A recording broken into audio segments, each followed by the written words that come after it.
കാണുന്ന ചെടിയാണ് ഏലച്ചെടി. ഇതിൻ്റെ അകത്ത് കുറേ കാര്യങ്ങളുണ്ട്, രസകരമായ കാര്യങ്ങൾ. അത് ഞാൻ പറഞ്ഞുതരാം. ഈ വലിയ തട്ട കണ്ടോ, ഇത് വലിയ ഏലത്തട്ടയാണ്. ഇതിനെ ഏലത്തട്ട എന്ന് പറയും. അതുപോലെ തന്നെ ഈ ചെറുത് കണ്ടോ, ഈ ചെറുതിനെല്ലാം പറയുന്നത് ചിമ്പ് എന്നാണ് പറയുന്നത്, ഏലച്ചിമ്പ്.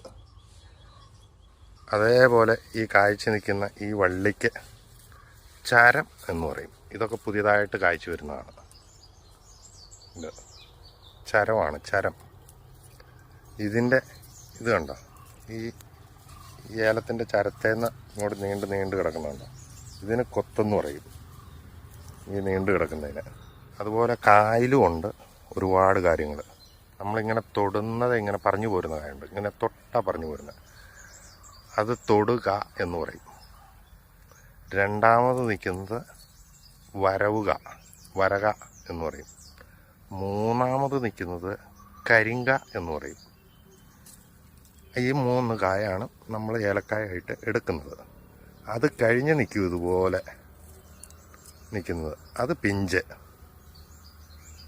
കായെടുത്ത് തീർന്ന ഏലമാണ്. ഇതുപോലെയാണ് കായ്ച്ചു വരുന്നത്. തുടക്കം ഇങ്ങനെ ആയിരിക്കും. ഇതുപോലെ നിൽക്കുന്നത്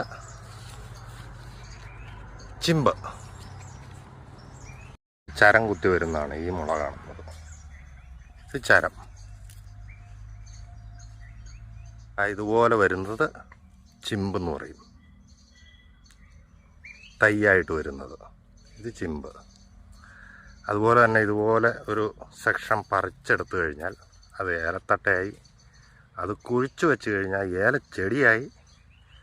ഇതുപോലെ ഒരുപാട് വെച്ച് കഴിഞ്ഞാൽ ഏലത്തോട്ടമായി.